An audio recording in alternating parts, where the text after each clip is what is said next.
In 1961, the world was shown what its builders claimed was the first real flying saucer, invented by this man, John Frost.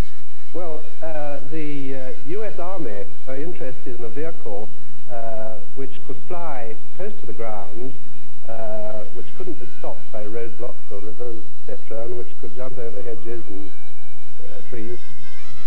There were, however, real problems with the Avrocar, as Doug Garland, one of the wind tunnel engineers, remembers.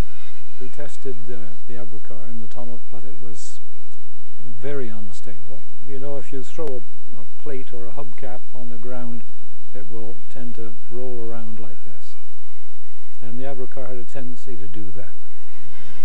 In fact, when the Avrocar was first revealed to the public, the whole project had actually already been abandoned. In truth, the Avrocar was not a flying saucer at all.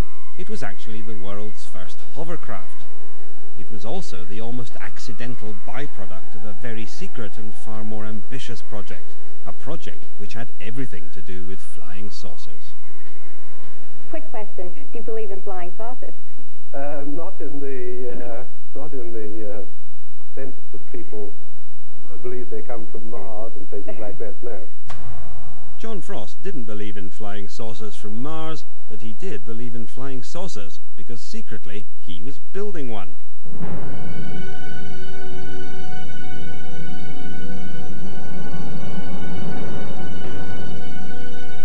This film has never been seen by the public before.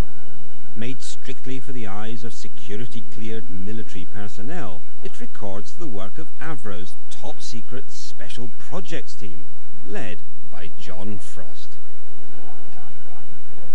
The 6 Viper engine test assembly was built by Avro Aircraft Limited to develop a power plant for an airplane of circular plan form.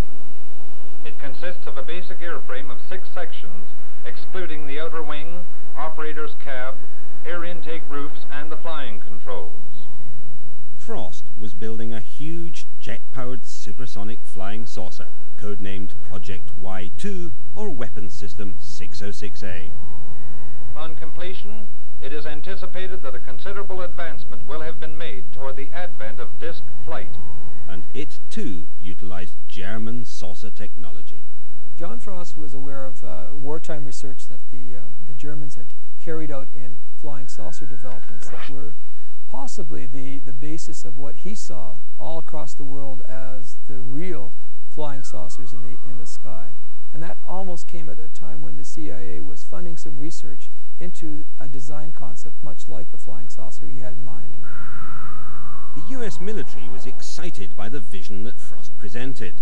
These original secret project specs for the saucer showed it could fly higher and faster than any craft or weapon system then available.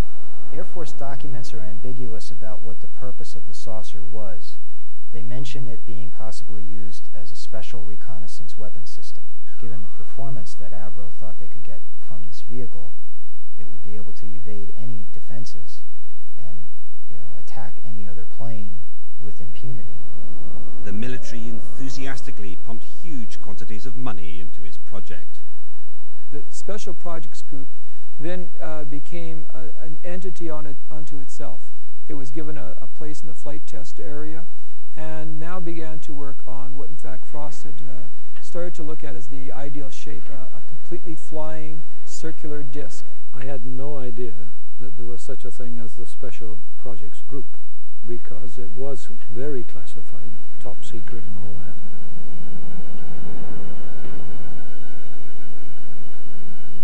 Oh, we had guards at all the entrances all the time, and you had to have a special badge, with a special colored dot on it to allow you into the special project area.